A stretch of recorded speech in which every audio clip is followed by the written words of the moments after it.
The Crystal Crypt ******* The Crystal Crypt by Philip K. Dick. Stark terror ruled the inner flight ship on that last Mars terror run. For the black-clad litters were on the prowl, and the grim red planet was not far behind. Attention, inner flight ship. Attention. You are ordered to land at the control station on Deimos for inspection. Attention. You are to land at once. The metallic rasp of the speaker echoed through the corridors of the great ship. The passengers glanced at each other uneasily, murmuring and peering out the port windows at the small speck below, the dot of rock that was the Martian checkpoint, Deimos. "What's up?" an anxious passenger asked one of the pilots, hurrying through the ship to check the escape lock. "We have to land. Keep seated." The pilot went on. "Land? But why?" They all looked at each other. Hovering above the bulging inner flight ship were 3 slender Martian pursuit craft, poised and alert for any emergency. As the inner flight ship prepared to land, the pursuit ships dropped lower, carefully maintaining themselves a short distance away. "There's something going on," a woman passenger said nervously. "Lord, I thought we were finally through with those Martians. Now what?" "I don't blame them for giving us one last going over," a heavyset businessman said to his companion. "After all, we're the last ship leaving Mars for Terra. We're damn lucky they let us go at all." "You think there really will be war?" a young man said to the girl sitting in the seat next to him. "Those Martians won't dare fight, not with our weapons and ability to produce. We could take care of Mars in a month. It's all talk." The girl glanced at him. "Don't be so sure. Mars is desperate. They'll fight tooth and nail. I've been on Mars 3 years. She shuddered. "Thank goodness I'm getting away." Prepare to land," the pilot's voice came. The ship began to settle slowly, dropping down toward the tiny emergency field on the seldom visited moon. Down the ship dropped. There was a grinding sound, a sickening jolt. Then silence. "We've landed," the heavyset businessman said. "They better not do anything to us. Terra will rip them apart if they violate one space article. Please keep your seats," the pilot's voice came. "No one is to leave the ship, according to the Martian authorities. We are to remain here." A restless stir filled the ship. Some of the passengers began to read uneasily, others stared out at the deserted field, nervous and on edge, watching the 3 Martian pursuit ships land and disgorge groups of armed men. The Martian soldiers were crossing the field quickly, moving toward them, running double time. This inner-flight spaceship was the last passenger vessel to leave Mars for Terra. All other ships had long since left, returning to safety before the outbreak of hostilities. The passengers were the very last to go, the final group of Terrans to leave the grim red planet: businessmen, expatriates, tourists, any and all Terrans who had not already gone home. "What do you suppose they want?" the young man said to the girl. It's hard to figure Martians out, isn't it? First they give the ship clearance, let us take off, and now they radio us to set down again. By the way, my name's Thatcher, Bob Thatcher. Since we're going to be here a while, the port lock opened. Talking ceased abruptly, as everyone turned. A black-clad Martian official, a province leader, stood framed against the bleak sunlight, staring around the ship. Behind him a handful of Martian soldiers stood waiting, their guns ready. "This will not take long," the leader said, stepping into the ship, the soldiers following him.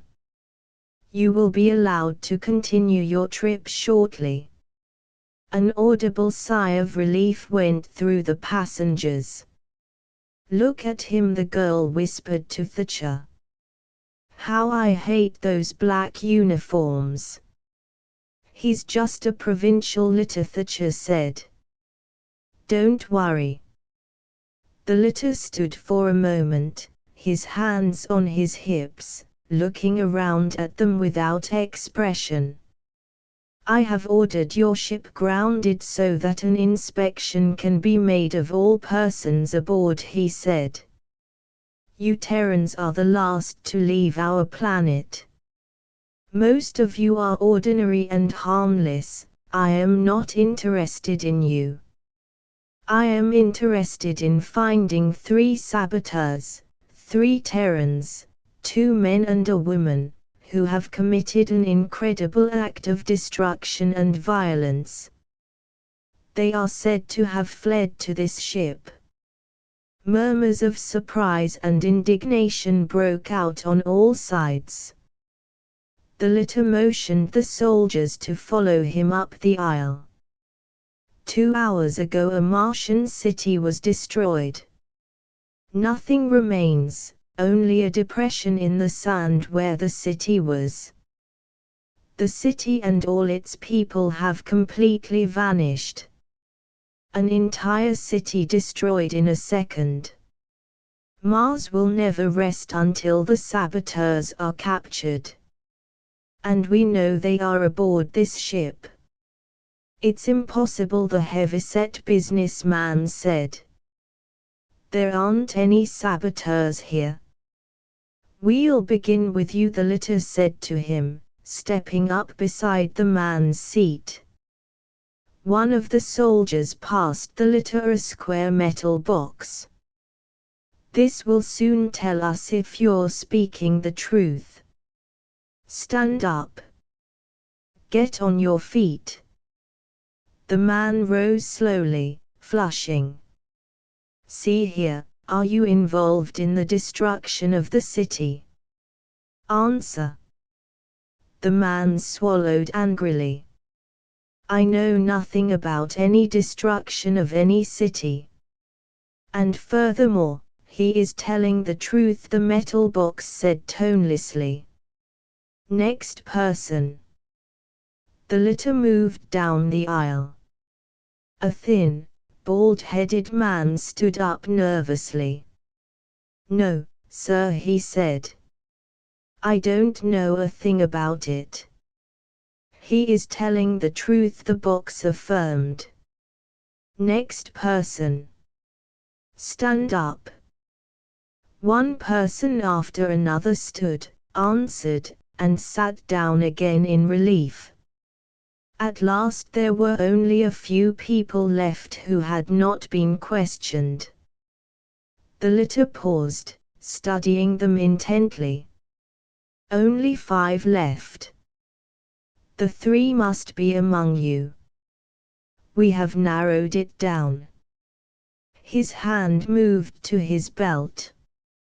Something flashed, a rod of pale fire. He raised the rod, pointing it steadily at the 5 people.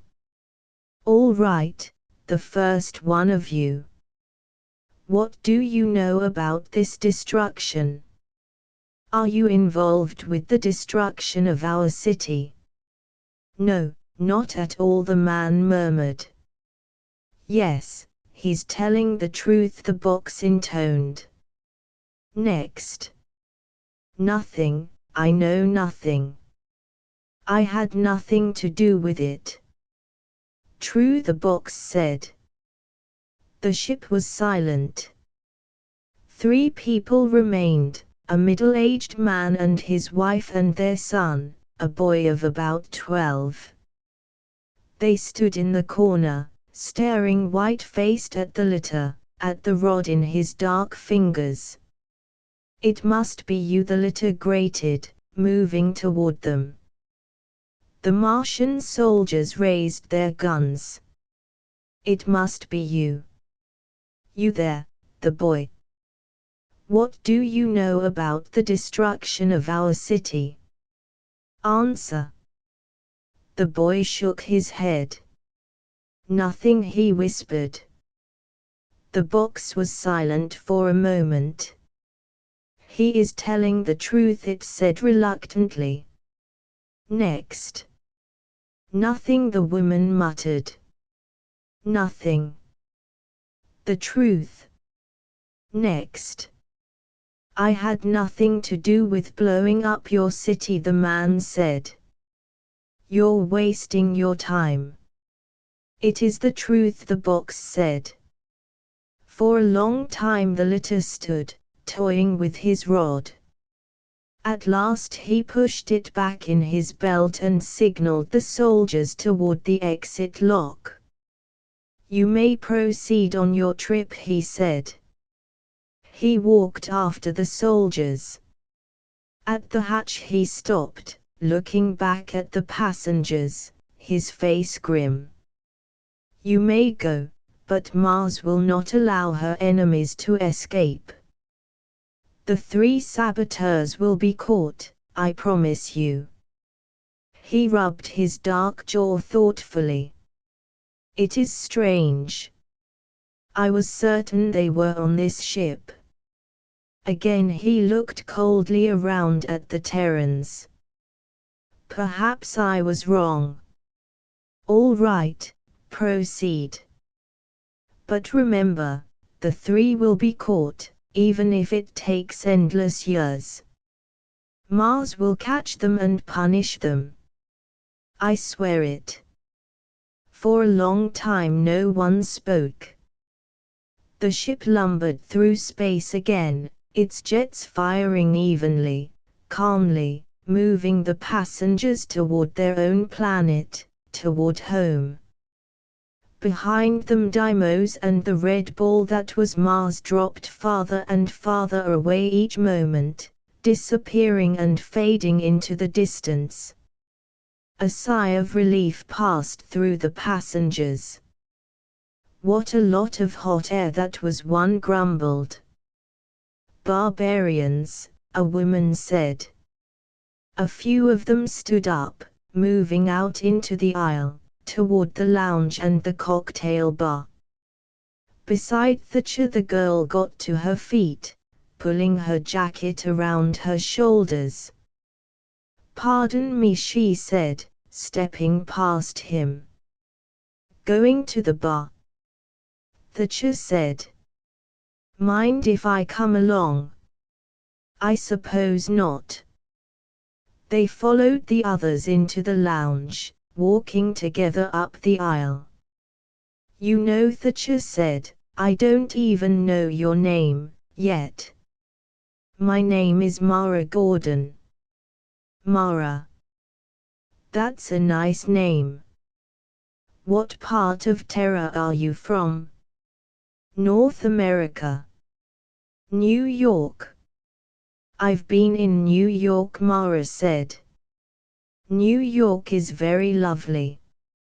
She was slender and pretty, with a cloud of dark hair tumbling down her neck, against her leather jacket.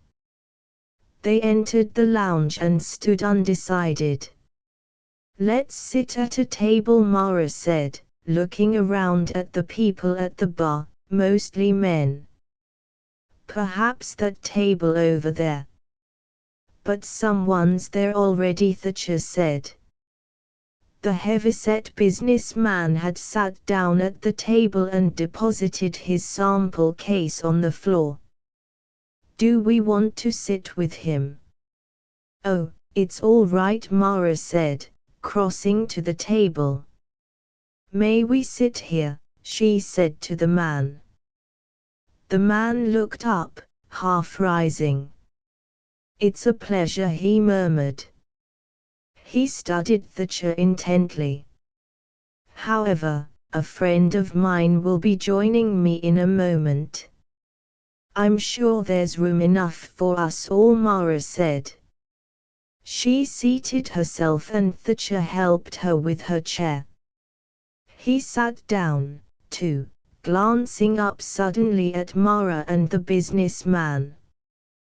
They were looking at each other almost as if something had passed between them. The man was middle-aged, with a florid face and tired, grey eyes. His hands were mottled with the veins showing thickly. At the moment he was tapping nervously. "My name's Thatcher," Thatcher said to him, holding out his hand. "Bob Thatcher. Since we're going to be together for a while, we might as well get to know each other." The man studied him. Slowly his hand came out. "Why not? My name's Eriksson. Ralph Eriksson." "Eriksson." Thatcher smiled. "You look like a commercial man, to me." He nodded toward the sample case on the floor. "Am I right?" The man named Eriksson started to answer, but at that moment there was a stir. A thin man of about 30 had come up to the table, his eyes bright, staring down at them warmly. "Well, we're on our way," he said to Eriksson. "Hello, Mara." He pulled out a chair and sat down quickly, folding his hands on the table before him. He noticed Thatcher and drew back a little. "Pardon me," he murmured. "Bob Thatcher is my name," Thatcher said. "I hope I'm not intruding here." He glanced around at the three of them, Mara, alert, watching him intently, heavyset Eriksson, his face blank, and this person. "Say, do you three know each other?" he asked suddenly. There was silence. The robot attendant slid over soundlessly, poised to take their orders. Eriksson roused himself. "Let's see," he murmured. "What will we have?" "Mara." "Whiskey and water." "You, Jan." The bright slim man smiled. "The same." "Thatcher." "Gin and tonic." "Whiskey and water for me, also," Eriksson said. The robot attendant went off. It returned at once with the drinks, setting them on the table. Each took his own. "Well," Eriksson said, holding his glass up. "To our mutual success." All drank, Thatcher and the three of them, heavyset Eriksson, Mara, her eyes nervous and alert, Jan, who had just come. Again a look passed between Mara and Eriksson, a look so swift that he would not have caught it had he not been looking directly at her. "What line do you represent, Mr. Eriksson?" Thatcher asked. Eriksson glanced at him, then down at the sample case on the floor. He grunted. "Well, as you can see, I'm a salesman." Thatcher smiled. "I knew it. You get so you can always spot a salesman right off by his sample case. A salesman always has to carry something to show. What are you in, sir? Eriksson paused. He licked his thick lips, his eyes blank and lidded, like a toad's. At last he rubbed his mouth with his hand and reached down, lifting up the sample case. He set it on the table in front of him. Well, he said. Perhaps we might even show Mr. Thatcher. They all stared down at the sample case. It seemed to be an ordinary leather case, with a metal handle and a snap lock. I'm getting curious, Thatcher said. What's in there? You're all so tense. Diamonds. Stolen jewels. Jan laughed harshly, mirthlessly. Eric, put it down. We're not far enough away, yet. Nonsense, Eric grumbled. We're away, January. Please, Mara whispered.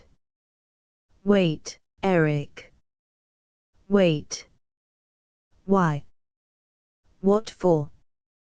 You're so accustomed to, Eric, Mara said. She nodded toward Thatcher. We don't know him, Eric. Please. He's a Terran, isn't he? Eriksson said. All Terrans are together in these times.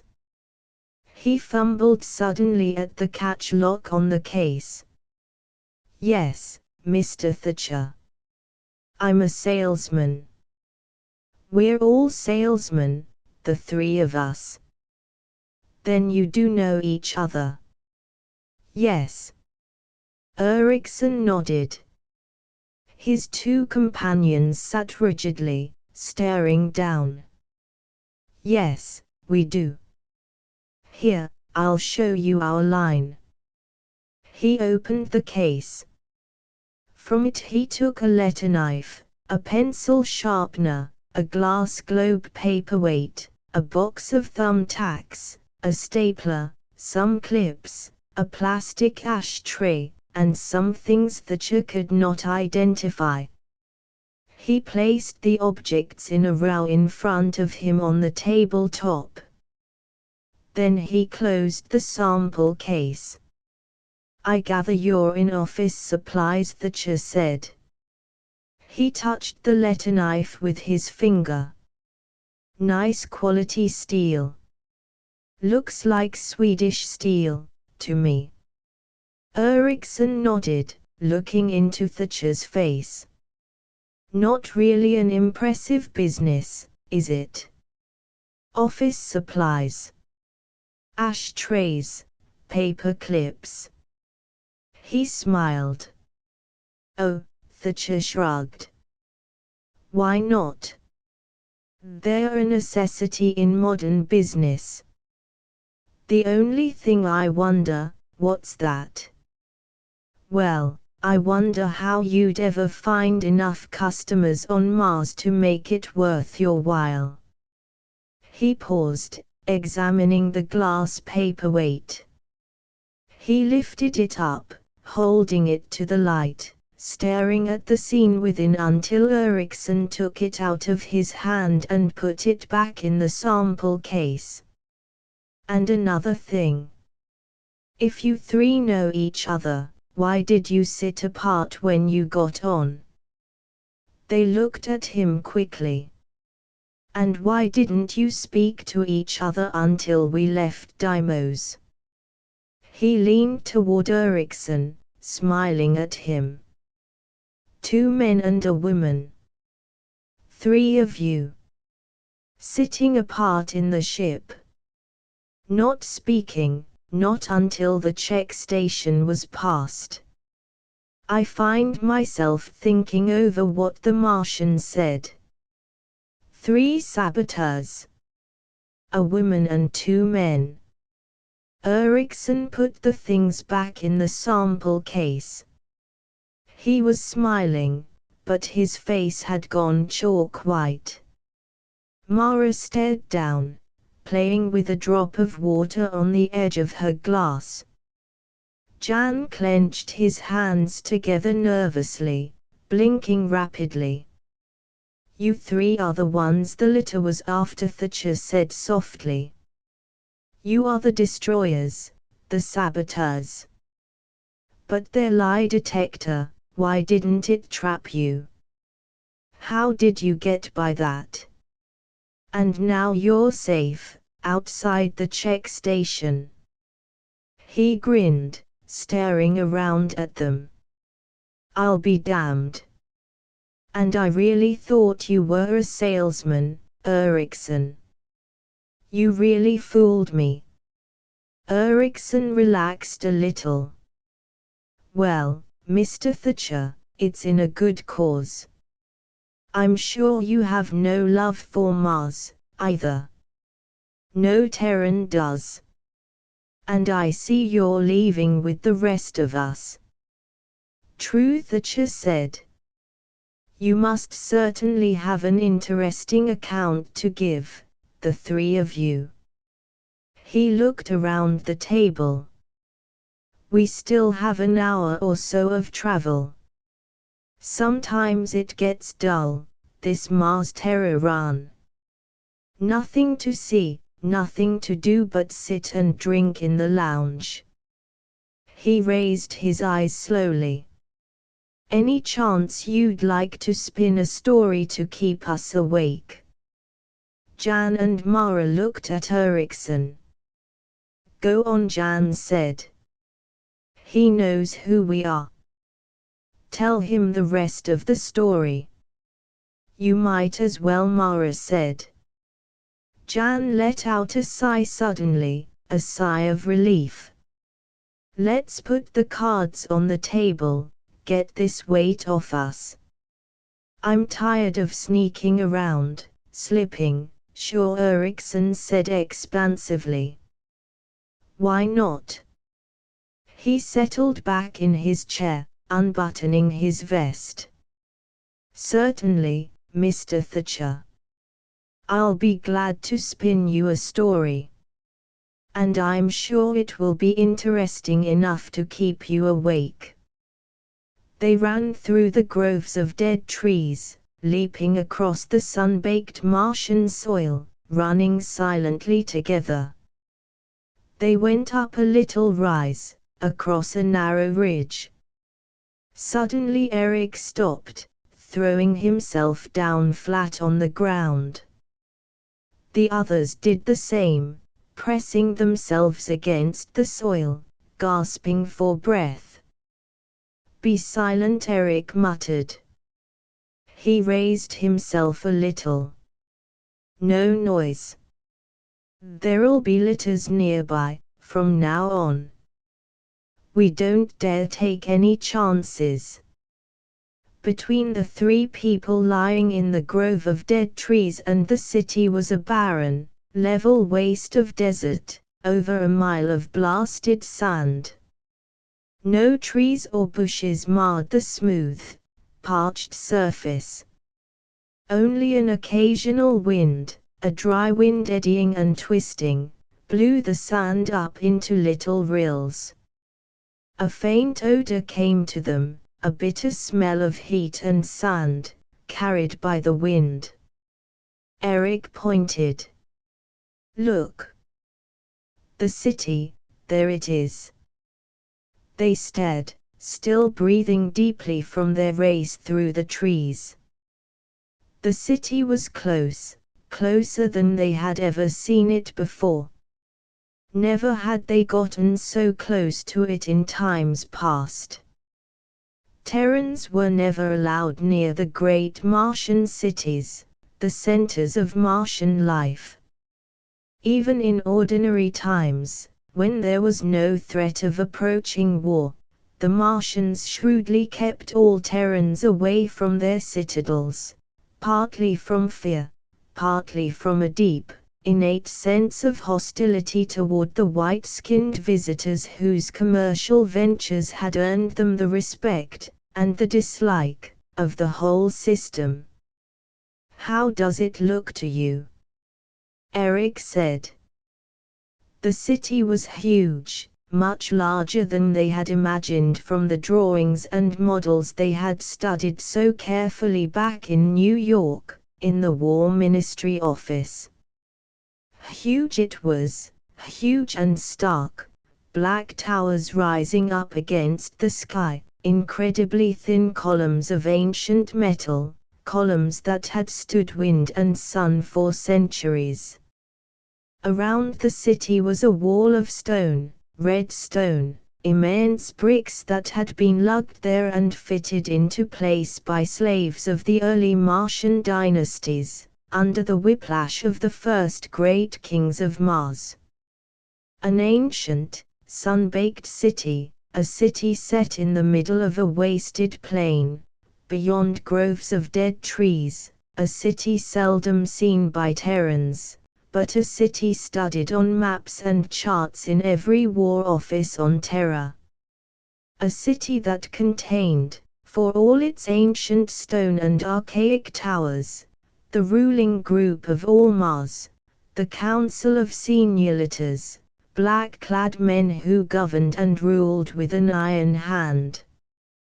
The Senioritas, 12 fanatic and devoted men, black priests, but priests with flashing rods of fire, lie detectors, rocket ships, intraspace cannon, many more things the Terran Senate could only conjecture about.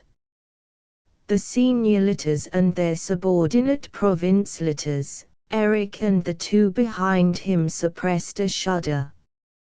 "We've got to be careful," Eric said again. "We'll be passing among them, soon. If they guess who we are, or what we're here for," he snapped open the case he carried, glancing inside for a second. Then he closed it again, grasping the handle firmly. "Let's go," he said. He stood up slowly. "You two come up beside me. I want to make sure you look the way you should." Mara and Jan stepped quickly ahead. Eric studied them critically as the three of them walked slowly down the slope, onto the plain, toward the towering black spires of the city. "Jan," Eric said. "Take hold of her hand. Remember, you're going to marry her, she's your bride. And Martian peasants think a lot of their brides." Jan was dressed in the short trousers and coat of the Martian farmer, a knotted rope tied around his waist, a hat on his head to keep off the sun. His skin was dark, colored by dye until it was almost bronze.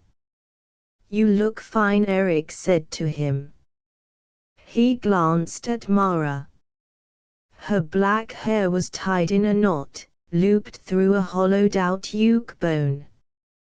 Her face was dark, too, dark and lined with colored ceremonial pigment, green and orange stripes across her cheeks. Earrings were strung through her ears. On her feet were tiny slippers of perahide, laced around her ankles, and she wore long translucent Martian trousers with a bright sash tied around her waist. Between her small breasts a chain of stone beads rested, good luck charms for the coming marriage. "All right," Eric said. He, himself, wore the flowing gray robe of a Martian priest, dirty robes that were supposed to remain on him all his life, to be buried around him when he died. "I think we'll get past the guards. There should be heavy morning traffic on the road." They walked on, the hard sand crunching under their feet. Against the horizon they could see specks moving, other persons going toward the city, farmers and peasants and merchants, bringing their crops and goods to market. "See the cart!" Mara exclaimed. They were nearing a narrow road, 2 ruts worn into the sand. A Martian heifer was pulling the cart, its great sides wet with perspiration, its tongue hanging out.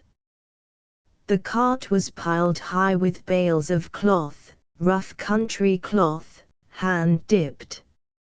A bent farmer urged the heifer on. And there, she pointed, smiling. A group of merchants riding small animals were moving along behind the cart, Martians in long robes, their faces hidden by sand masks. On each animal was a pack, carefully tied on with rope.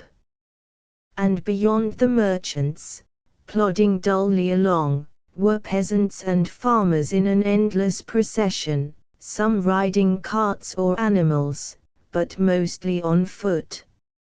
Mara and Jan and Eric joined the line of people, melting in behind the merchants.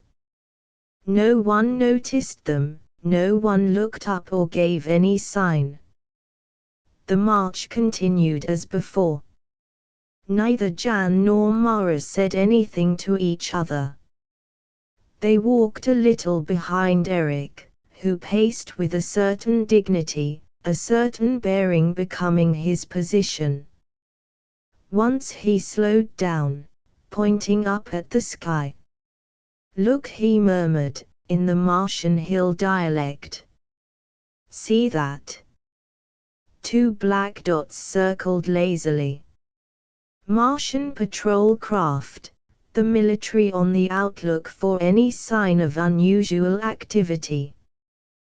War was almost ready to break out with Terra. Any day, almost any moment. "We'll be just in time," Eric said. "Tomorrow will be too late. The last ship will have left Mars." "I hope nothing stops us," Mara said. "I want to get back home when we're through." Half an hour passed. They neared the city, the wall growing as they walked, rising higher and higher until it seemed to blot out the sky itself. A vast wall, a wall of eternal stone that had felt the wind and sun for centuries. A group of Martian soldiers were standing at the entrance, the single passage gate hewn into the rock, leading to the city. As each person went through, the soldiers examined him, poking his garments, looking into his load. Eric tensed. The line had slowed almost to a halt.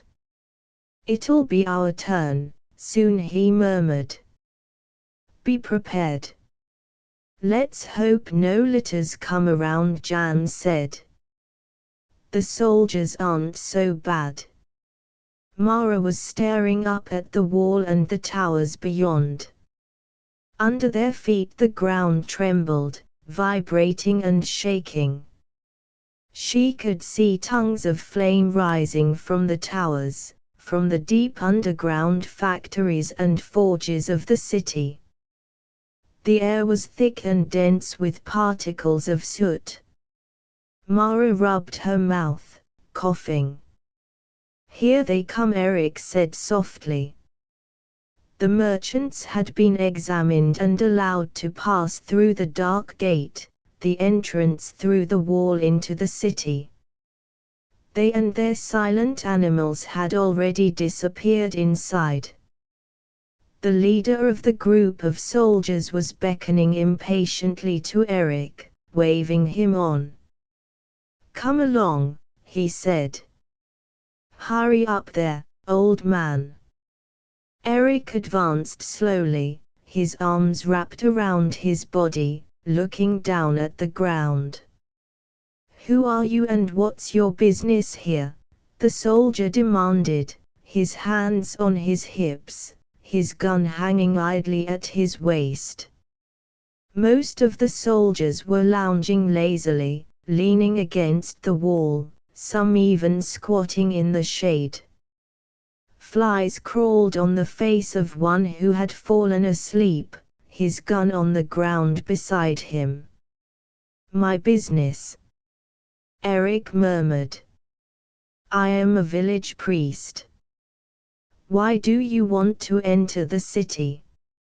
"I must bring these two people before the magistrate to marry them." He indicated Mara and Jan, standing a little behind him. "That is the law the litters have made." The soldier laughed. He circled around Eric.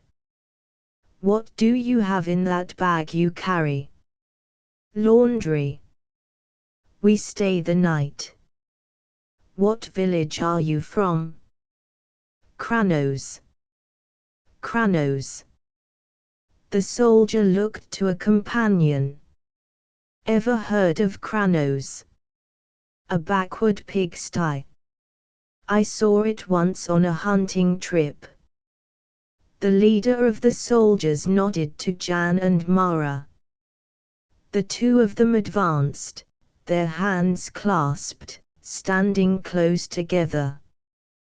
One of the soldiers put his hand on Mara's bare shoulder, turning her around. "Nice little wife you're getting," he said. "Good and firm looking." He winked, grinning lewdly. Jan glanced at him in sullen resentment. The soldiers guffawed. "All right," the leader said to Eric. "You people can pass." Eric took a small purse from his robes and gave the soldier a coin. Then the three of them went into the dark tunnel that was the entrance, passing through the wall of stone, into the city beyond. They were within the city. Now Eric whispered, "Hurry." Around them the city roared and cracked, the sound of 1,000 vents and machines, shaking the stones under their feet. Eric led Mara and Jan into a corner, by a row of brick warehouses. People were everywhere, hurrying back and forth, shouting above the din, merchants, peddlers, soldiers, street women. Eric bent down and opened the case he carried. From the case he quickly took 3 small coils of fine metal, intricate meshed wires and veins worked together into a small cone. Jan took one and Mara took one. Eric put the remaining cone into his robe and snapped the case shut again. "Now remember, the coils must be buried in such a way that the line runs through the center of the city. We must trisect the main section, where the largest concentration of buildings is. Remember the maps. Watch the alleys and streets carefully. Talk to no one if you can help it. Each of you has enough Martian money to buy your way out of trouble. Watch especially for cut purses, and for heaven's sake, don't get lost." Eric broke off. 2 black-clad litters were coming along the inside of the wall, strolling together with their hands behind their backs. They noticed the 3 who stood in the corner by the warehouses and stopped. "Go," Eric muttered. "And be back here at sundown." He smiled grimly. "Or never come back." Each went off a different way, walking quickly without looking back. The litters watched them go. "The little bride was quite lovely," one litter said. Those hill people have the stamp of nobility in their blood, from the old times. A very lucky young peasant to possess her, the other said. They went on. Eric looked after them, still smiling a little. Then he joined the surging mass of people that milled eternally through the streets of the city. At dusk they met outside the gate. The sun was soon to set, and the air had turned thin and frigid. It cut through their clothing like knives. Mara huddled against Jan, trembling and rubbing her bare arms. "Well," Eric said. "Did you both succeed?" Around them peasants and merchants were pouring from the entrance, leaving the city to return to their farms and villages, starting the long trip back across the plain toward the hills beyond. None of them noticed the shivering girl and the young man and the old priest standing by the wall. "Mine's in place," Jan said. "On the other side of the city, on the extreme edge. Buried by a well." "Mine's in the industrial section," Mara whispered, her teeth chattering. "Jan, give me something to put over me. I'm freezing." "Good," Eric said. Then the 3 coils should trisect dead center, if the models were correct. He looked up at the darkening sky. Already, stars were beginning to show. 2 dots, the evening patrol, moved slowly toward the horizon. "Let's hurry. It won't be long." They joined the line of Martians moving along the road, away from the city. Behind them the city was losing itself in the somber tones of night, its black spires disappearing into darkness. They walked silently with the country people until the flat ridge of dead trees became visible on the horizon. Then they left the road and turned off, walking toward the trees. "Almost time," Eric said. He increased his pace, looking back at Jan and Mara impatiently. "Come on." They hurried, making their way through the twilight, stumbling over rocks and dead branches, up the side of the ridge. At the top Eric halted, standing with his hands on his hips, looking back. "See," he murmured. "The city. The last time we'll ever see it this way." "Can I sit down?" Mara said. "My feet hurt me." Jan pulled at Eric's sleeve. "Hurry, Eric. Not much time left." He laughed nervously. "If everything goes right we'll be able to look at it, forever." "But not like this," Eric murmured. He squatted down, snapping his case open. He took some tubes and wiring out and assembled them together on the ground, at the peak of the ridge. A small pyramid of wire and plastic grew, shaped by his expert hands. At last he grunted, standing up. "All right. Is it pointed directly at the city?" Mara asked anxiously, looking down at the pyramid. Eric nodded. "Yes, it's placed according." He stopped, suddenly stiffening. "Get back. It's time.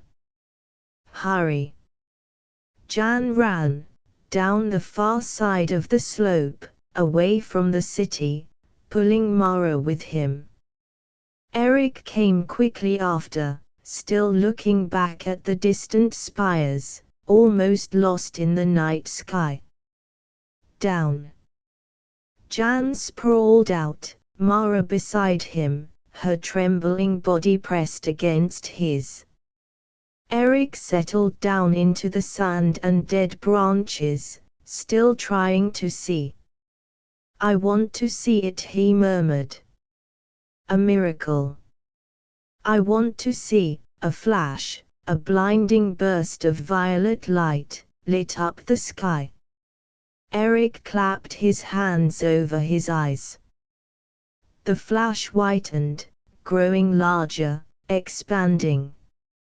Suddenly there was a roar, and a furious hot wind rushed past him, throwing him on his face in the sand. The hot dry wind licked and seared at them, crackling the bits of branches into flame. Mara and Jan shut their eyes, pressed tightly together. "God," Eric muttered. The storm passed.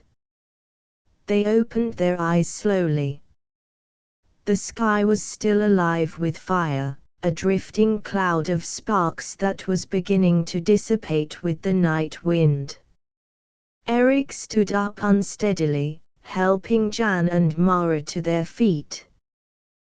The three of them stood, staring silently across the dark waste, the black plain, none of them speaking. The city was gone. At last Eric turned away. "That part's done," he said. "Now the rest. Give me a hand, January. There'll be 1,000 patrol ships around here in a minute." "I see one already," Mara said, pointing up. A spot winked in the sky, a rapidly moving spot. "They're coming, Eric." There was a throb of chill fear in her voice. "I know." Eric and Jan squatted on the ground around the pyramid of tubes and plastic, pulling the pyramid apart. The pyramid was fused together like molten glass. Eric tore the pieces away with trembling fingers. From the remains of the pyramid he pulled something forth, something he held up high, trying to make it out in the darkness.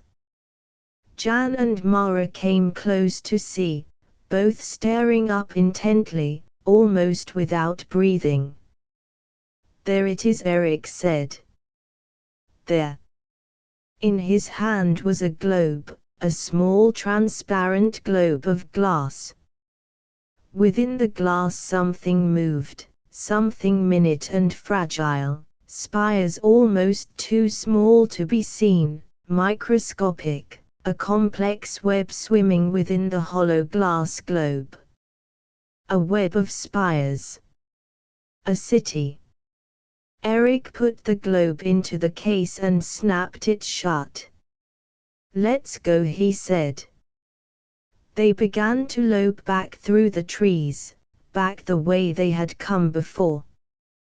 "We'll change in the car," he said as they ran. "I think we should keep these clothes on until we're actually inside the car. We still might encounter someone."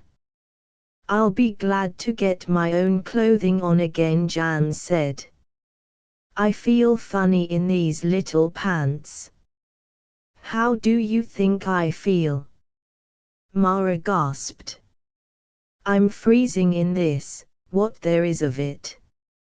"All young Martian brides dress that way," Eric said. He clutched the case tightly as they ran. "I think it looks fine." "Thank you," Mara said, "but it is cold." "What do you suppose they'll think?" Jan asked. "They'll assume the city was destroyed, won't they?" "That's certain." "Yes," Eric said. "They'll be sure it was blown up." "We can count on that. And it will be damn important to us that they think so." The car should be around here, someplace, Mara said, slowing down. No. Farther on, Eric said. Past that little hill over there. In the ravine, by the trees. It's so hard to see where we are. Shall I light something? Jan said. No. There may be patrols around who, he halted abruptly. Jan and Mara stopped beside him. What? Mara began. A light glimmered. Something stirred in the darkness. There was a sound. Quick! Eric rasped. He dropped, throwing the case far away from him, into the bushes. He straightened up tensely. A figure loomed up, moving through the darkness, and behind it came more figures, men, soldiers in uniform. The light flashed up brightly, blinding them. Eric closed his eyes. The light left him, touching Mara and Jan, standing silently together, clasping hands. Then it flicked down to the ground and around in a circle. A litter stepped forward, a tall figure in black, with his soldiers close behind him, their guns ready. You three, the litter said. Who are you? Don't move. Stand where you are. He came up to Eric, peering at him intently, his hard Martian face without expression. He went all around Eric, examining his robes, his sleeves. Please, Eric began in a quavering voice, but the litter cut him off. I'll do the talking. Who are you three? What are you doing here? Speak up. We are going back to our village, Eric muttered, staring down, his hands folded. We were in the city, and now we are going home. One of the soldiers spoke into a mouthpiece. He clicked it off and put it away. Come with me, the litter said. We're taking you in. Hurry along. In. Back to the city. One of the soldiers laughed.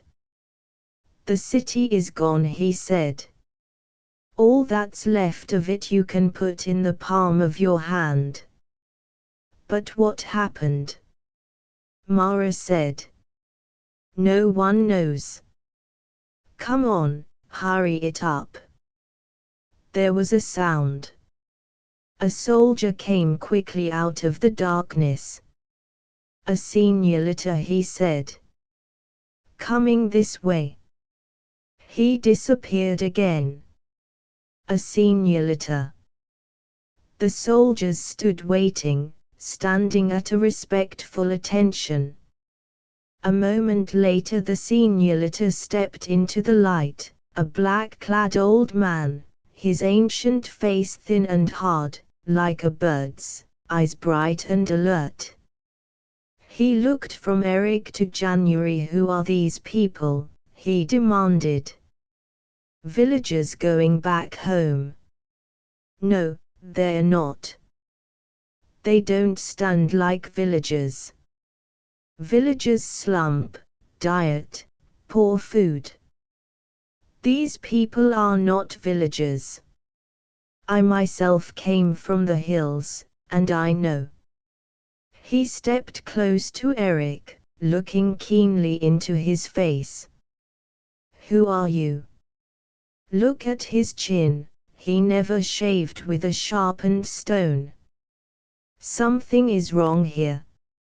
In his hand a rod of pale fire flashed.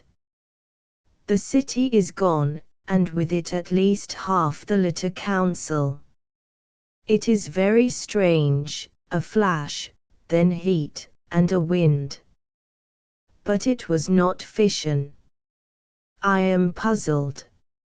All at once the city has vanished. Nothing is left but a depression in the sand.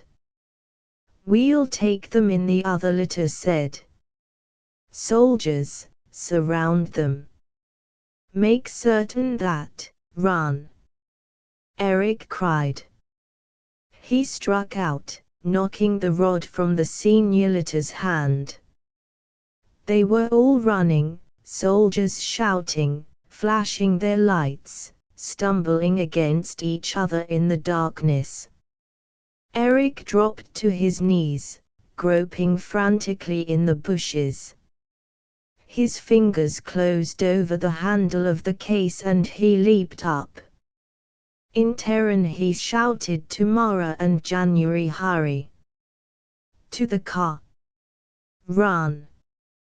He set off, down the slope, stumbling through the darkness. He could hear soldiers behind him, soldiers running and falling. A body collided against him and he struck out.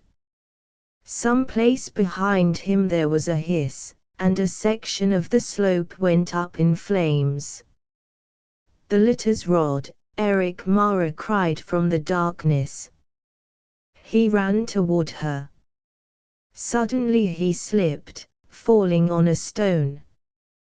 Confusion and firing. The sound of excited voices. Eric, is that you?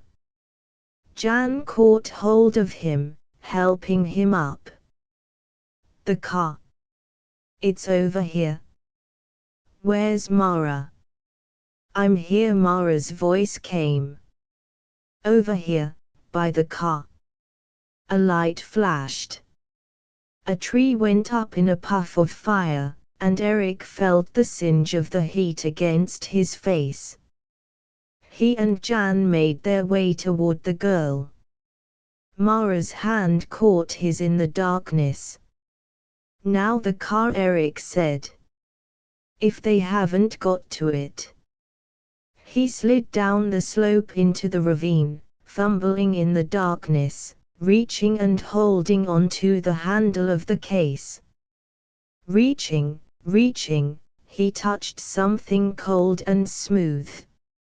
Metal, a metal door handle. Relief flooded through him. I've found it. Jan, get inside.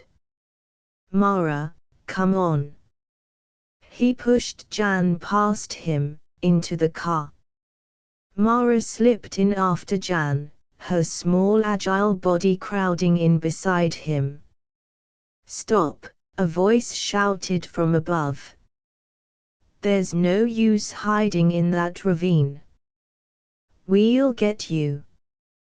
Come up, and the sound of voices was drowned out by the roar of the car's motor. A moment later they shot into the darkness, the car rising into the air. Treetops broke and cracked under them as Eric turned the car from side to side, avoiding the groping shafts of pale light from below, the last furious thrusts from the two litters and their soldiers. Then they were away, above the trees, high in the air, gaining speed each moment, leaving the knot of Martians far behind. Toward Marsport, Jan said to Eric. Right. Eric nodded. Yes. We'll land outside the field, in the hills. We can change back to our regular clothing there, our commercial clothing. Damn it, we'll be lucky if we can get there in time for the ship. The last ship, Mara whispered, her chest rising and falling. What if we don't get there in time? Eric looked down at the leather case in his lap. We'll have to get there, he murmured. We must. For a long time there was silence. Thatcher stared at Erickson. The older man was leaning back in his chair, sipping a little of his drink. Mara and Jan were silent. "So you didn't destroy the city," Thatcher said. "You didn't destroy it at all. You shrank it down and put it in a glass globe, in a paperweight. And now you're salesman again, with a sample case of office supplies." Eriksson smiled. He opened the briefcase and reaching into it he brought out the glass globe paperweight. He held it up, looking into it. "Yes, we stole the city from the Martians. That's how we got by the lie detector. It was true that we knew nothing about a destroyed city." "But why?" Thatcher said. "Why steal a city? Why not merely bomb it?" Ransom, Mara said fervently, gazing into the globe, her dark eyes bright. "Their biggest city, half of their council, in Eric's hand. Mars will have to do what Terra asks," Eriksson said. "Now Terra will be able to make her commercial demands felt. Maybe there won't even be a war. Perhaps Terra will get her way without fighting." Still smiling, he put the globe back into the briefcase and locked it. "Quite a story," Thatcher said. "What an amazing process, reduction of size, a whole city reduced to microscopic dimensions. Amazing. No wonder you were able to escape. With such daring as that, no one could hope to stop you." He looked down at the briefcase on the floor. Underneath them the jets murmured and vibrated evenly, as the ship moved through space toward distant Terra. "We still have quite a way to go," Jan said. "You've heard our story, Thatcher. Why not tell us yours? What sort of line are you in? What's your business?" "Yes," Mara said. "What do you do?" "What do I do?" Thatcher said. "Well, if you like, I'll show you." He reached into his coat and brought out something. Something that flashed and glinted, something slender. A rod of pale fire. The three stared at it. Sickened shock settled over them slowly. Thatcher held the rod loosely, calmly, pointing it at Eriksson. "We knew you three were on this ship," he said. "There was no doubt of that. But we did not know what had become of the city. My theory was that the city had not been destroyed at all, that something else had happened to it. Council instruments measured a sudden loss of mass in that area, a decrease equal to the mass of the city. Somehow the city had been spirited away, not destroyed. But I could not convince the other council leaders of it. I had to follow you alone." Thatcher turned a little, nodding to the men sitting at the bar. The men rose at once, coming toward the table. "A very interesting process you have. Mars will benefit a great deal from it. Perhaps it will even turn the tide in our favor. When we return to Marsport, I wish to begin work on it at once. And now, if you will please pass me the briefcase." Transcriber's note: this text was produced from Planet Stories, January 1954. Extensive research did not uncover any evidence that the U.S. copyright on this publication was renewed. Minor spelling and typographical errors have been corrected without note.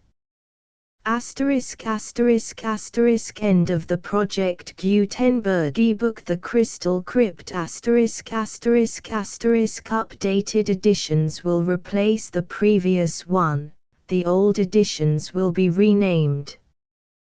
Creating the works from print editions not protected by U.S. copyright law means that no one owns a United States copyright in these works, so the Foundation, and you, can copy and distribute it in the United States without permission and without paying copyright royalties.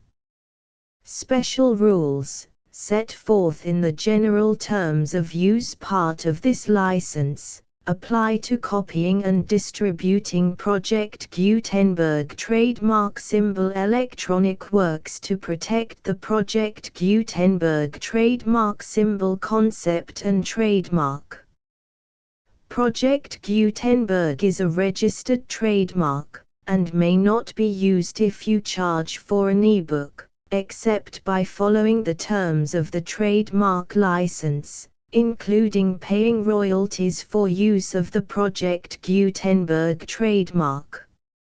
If you do not charge anything for copies of this ebook, complying with the trademark license is very easy. You may use this ebook for nearly any purpose such as creation of derivative works, reports, performances and research. Project Gutenberg ebooks may be modified and printed and given away. You may do practically anything in the United States with ebooks not protected by U.S. copyright law. Redistribution is subject to the trademark license, especially commercial redistribution.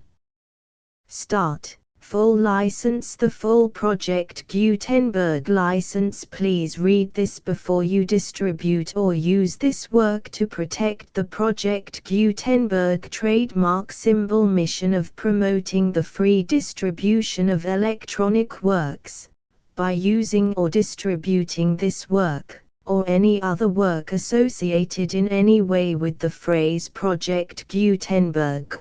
You agree to comply with all the terms of the full Project Gutenberg trademark symbol license available with this file or online at www.gutenberg.org/license.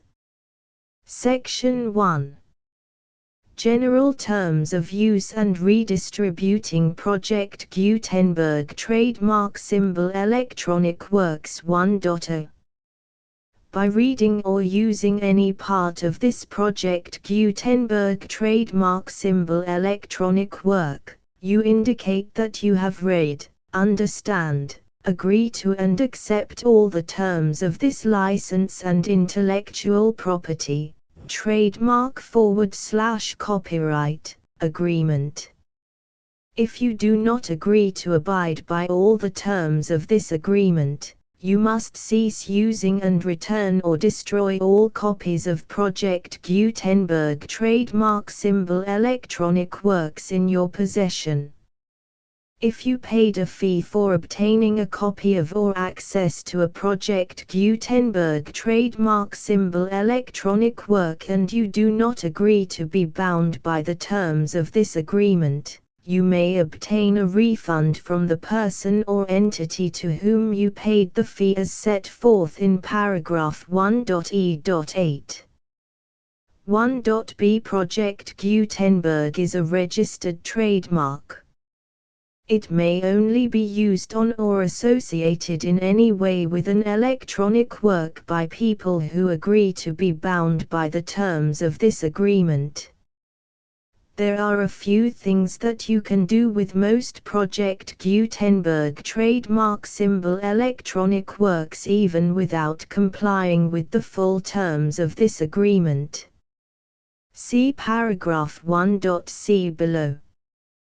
There are a lot of things you can do with Project Gutenberg trademark symbol electronic works if you follow the terms of this agreement and help preserve free future access to Project Gutenberg trademark symbol electronic works. See paragraph 1.e below. 1.c. The Project Gutenberg Literary Archive Foundation, the Foundation or PGLAF, owns a compilation copyright in the collection of Project Gutenberg trademark symbol electronic works. Nearly all the individual works in the collection are in the public domain in the United States. If an individual work is unprotected by copyright law in the United States and you are located in the United States, we do not claim a right to prevent you from copying, distributing, performing, displaying or creating derivative works based on the work as long as all references to Project Gutenberg are removed. Of course, we hope that you will support the Project Gutenberg trademark symbol mission of promoting free access to electronic works by freely sharing Project Gutenberg trademark symbol works in compliance with the terms of this agreement for keeping the Project Gutenberg trademark symbol name associated with the work. You can easily comply with the terms of this agreement by keeping this work in the same format with its attached full Project Gutenberg trademark symbol license when you share it without charge with others. 1.d. The copyright laws of the place where you are located also govern what you can do with this work. Copyright laws in most countries are in a constant state of change. If you are outside the United States, check the laws of your country in addition to the terms of this agreement before downloading, copying, displaying, performing, distributing or creating derivative works based on this work or any other Project Gutenberg trademark symbol work. The Foundation makes no representations concerning the copyright status of any work in any country other than the United States. 1.e Unless you have removed all references to Project Gutenberg, 1.e.1. The following sentence, with active links to, or other immediate access to, the full Project Gutenberg trademark symbol license must appear prominently whenever any copy of a Project Gutenberg trademark symbol work, any work on which the phrase Project Gutenberg appears, or with which the phrase Project Gutenberg is associated, is accessed, displayed, performed, viewed, copied or distributed. This ebook is for the use of anyone anywhere in the United States and most other parts of the world at no cost and with almost no restrictions whatsoever. You may copy it, give it away or reuse it under the terms of the Project Gutenberg license included with this ebook or online at www.gutenberg.org. If you are not located in the United States, you will have to check the laws of the country where you are located before using this ebook. 1.e.2.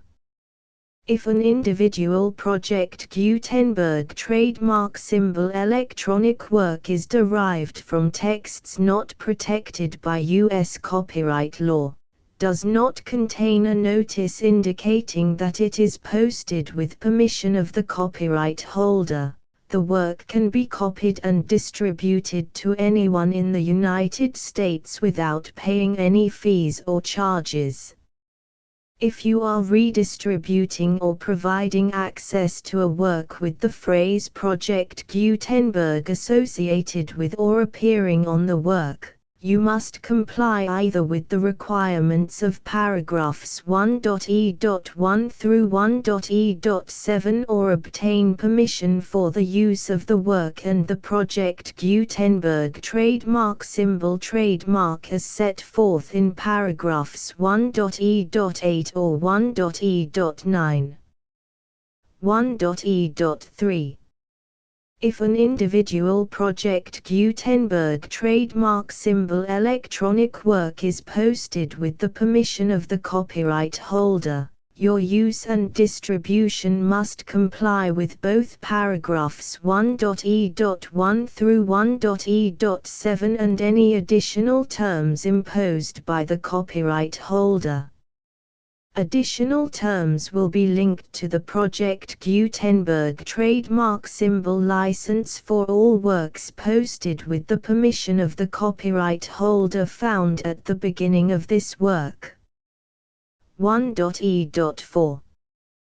Do not unlink or detach or remove the full Project Gutenberg trademark symbol license terms from this work, or any files containing a part of this work or any other work associated with Project Gutenberg trademark symbol. 1.e.5. Do not copy, display, perform, distribute or redistribute this electronic work, or any part of this electronic work, without prominently displaying the sentence set forth in paragraph 1.e.1 with active links or immediate access to the full terms of the Project Gutenberg trademark symbol license. 1.e.6. You may convert to and distribute this work in any binary, compressed, marked up, non-proprietary or proprietary form, including any word processing or hypertext form. However, if you provide access to or distribute copies of a Project Gutenberg trademark symbol work in a format other than plain vanilla ASCII or other format used in the official version posted on the official Project Gutenberg trademark symbol website, www.gutenberg.org, you must, at no additional cost, fee or expense to the user, provide a copy, a means of exporting a copy, or a means of obtaining a copy upon request, of the work in its original plain vanilla ASCII or other form. Any alternate format must include the full Project Gutenberg trademark symbol license as specified in paragraph 1.e.1. 1.e.7. Do not charge a fee for access to, viewing, displaying, performing, copying or distributing any Project Gutenberg trademark symbol works unless you comply with paragraph 1.e.8 or 1.e.9. 1.e.8. You may charge a reasonable fee for copies of or providing access to or distributing Project Gutenberg trademark symbol electronic works provided that you pay a royalty fee of 20% of the gross profits you derive from the use of Project Gutenberg trademark symbol works calculated using the method you already use to calculate your applicable taxes. The fee is owed to the owner of the Project Gutenberg trademark symbol trademark, but he has agreed to donate royalties under this paragraph to the Project Gutenberg Literary Archive Foundation. Royalty payments must be paid within 60 days following each date on which you prepare, or are legally required to prepare, your periodic tax returns. Royalty payments should be clearly marked as such and sent to the Project Gutenberg Literary Archive Foundation at the address specified in Section 4, Information about donations to the Project Gutenberg Literary Archive Foundation. You provide a full refund of any money paid by a user who notifies you in writing, or by email, within 30 days of receipt that he does not agree to the terms of the full Project Gutenberg trademark symbol license. You must require such a user to return or destroy all copies of the works possessed in a physical medium and discontinue all use of and all access to other copies of Project Gutenberg trademark symbol works.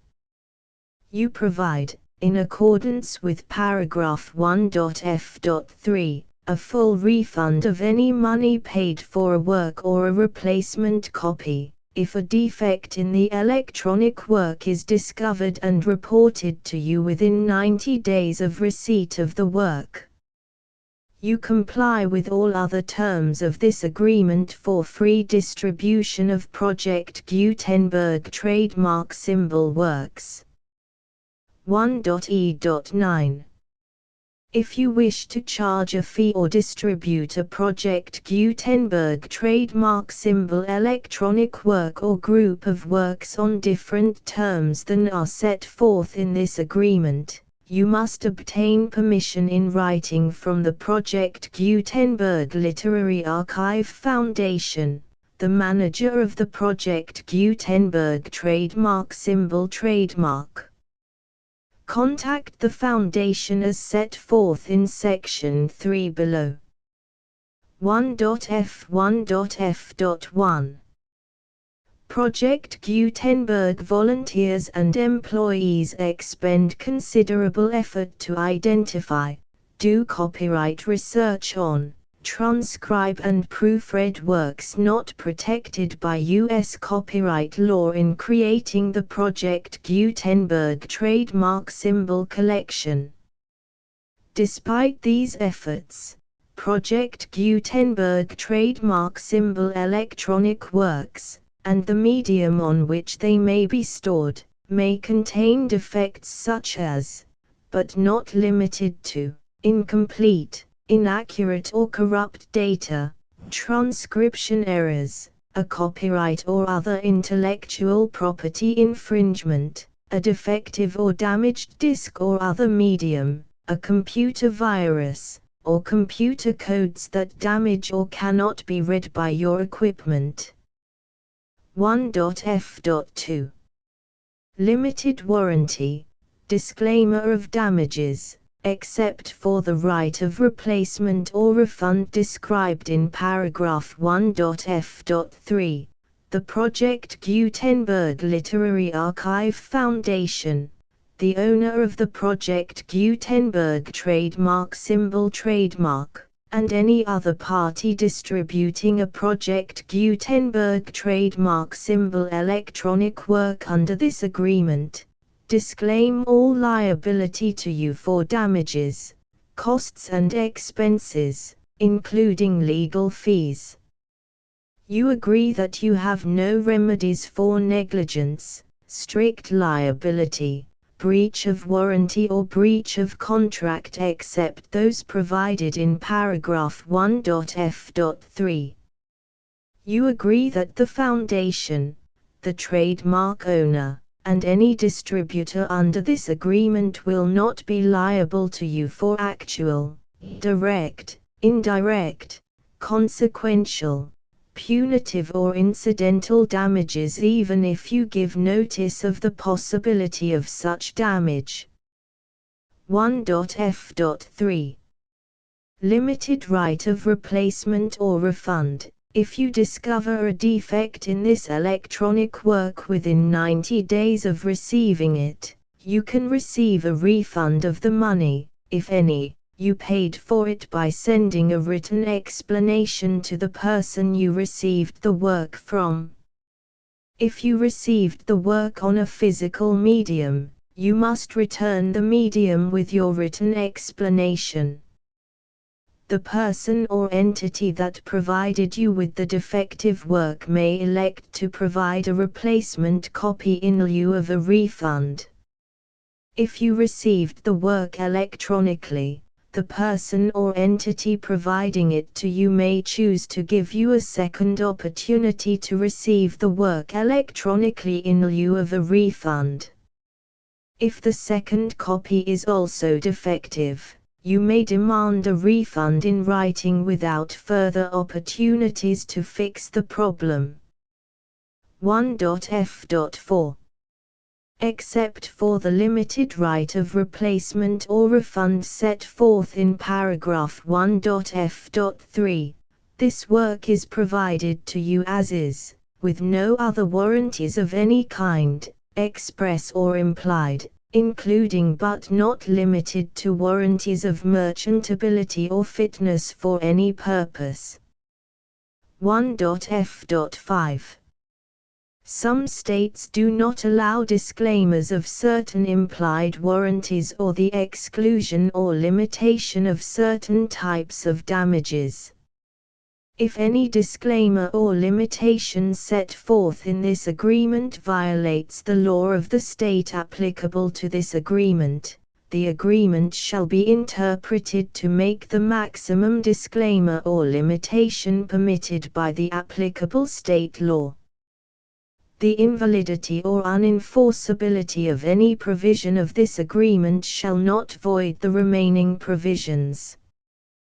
1.f.6 Indemnity. You agree to indemnify and hold the foundation, the trademark owner, any agent or employee of the foundation, anyone providing copies of Project Gutenberg trademark symbol electronic works in accordance with this agreement, and any volunteers associated with the production, promotion and distribution of Project Gutenberg trademark symbol electronic works, harmless from all liability, costs and expenses, including legal fees, that arise directly or indirectly from any of the following which you do or cause to occur.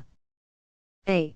Distribution of this or any Project Gutenberg trademark symbol work. B. Alteration, modification, or additions or deletions to any Project Gutenberg trademark symbol work, and C. Any defect you cause. Section 2. Information about the mission of Project Gutenberg trademark symbol. Project Gutenberg trademark symbol is synonymous with the free distribution of electronic works in formats readable by the widest variety of computers, including obsolete, old, middle-aged and new computers. It exists because of the efforts of hundreds of volunteers and donations from people in all walks of life. Volunteers and financial support to provide volunteers with the assistance they need are critical to reaching Project Gutenberg trademark symbol's goals and ensuring that the Project Gutenberg trademark symbol collection will remain freely available for generations to come. In 2001, the Project Gutenberg Literary Archive Foundation was created to provide a secure and permanent future for Project Gutenberg trademark symbol and future generations. To learn more about the Project Gutenberg Literary Archive Foundation and how your efforts and donations can help, see sections 3 and 4 and the Foundation information page at www.gutenberg.org. Section 3. Information about the Project Gutenberg Literary Archive Foundation. The Project Gutenberg Literary Archive Foundation is a non-profit 501(c)(3) educational corporation organized under the laws of the state of Mississippi and granted tax-exempt status by the Internal Revenue Service. The Foundation's IN or Federal Tax Identification Number is 64-6221541. Contributions to the Project Gutenberg Literary Archive Foundation are tax-deductible to the full extent permitted by U.S. federal laws and your state's laws. The Foundation's business office is located at 809 North 1500 West, Salt Lake City, UT 84116, 801, 596-1887. Email contact links and up-to-date contact information can be found at the Foundation's website and official page at www.gutenberg.org/contact section 4. Information about donations to the Project Gutenberg Literary Archive Foundation. Project Gutenberg trademark symbol depends upon and cannot survive without widespread public support and donations to carry out its mission of increasing the number of public domain and licensed works that can be freely distributed in machine-readable form accessible by the widest array of equipment including outdated equipment. Many small donations, $1 to $5,000, are particularly important to maintaining tax-exempt status with the IRS. The Foundation is committed to complying with the laws regulating charities and charitable donations in all 50 states of the United States. Compliance requirements are not uniform and it takes a considerable effort, much paperwork and many fees to meet and keep up with these requirements. We do not solicit donations in locations where we have not received written confirmation of compliance. To send donations or determine the status of compliance for any particular state, visit www.gutenberg.org/donate. While we cannot and do not solicit contributions from states where we have not met the solicitation requirements, we know of no prohibition against accepting unsolicited donations from donors in such states who approach us with offers to donate. International donations are gratefully accepted, but we cannot make any statements concerning tax treatment of donations received from outside the United States. U.S. laws alone swamp our small staff. Please check the Project Gutenberg web pages for current donation methods and addresses. Donations are accepted in a number of other ways including checks, online payments and credit card donations. To donate, please visit www.gutenberg.org/donate. Section 5. General information about Project Gutenberg trademark symbol electronic works. Professor Michael S. Hart was the originator of the Project Gutenberg trademark symbol concept of a library of electronic works that could be freely shared with anyone. For 40 years, he produced and distributed Project Gutenberg trademark symbol ebooks with only a loose network of volunteer support. Project Gutenberg trademark symbol ebooks are often created from several printed editions, all of which are confirmed as not protected by copyright in the U.S. unless a copyright notice is included. Thus, we do not necessarily keep ebooks in compliance with any particular paper edition. Most people start at our website, which has the main PG search facility, www.gutenberg.org. This website includes information about Project Gutenberg trademark symbol, including how to make donations to the Project Gutenberg Literary Archive Foundation, how to help produce our new ebooks, and how to subscribe to our email newsletter to hear about new ebooks.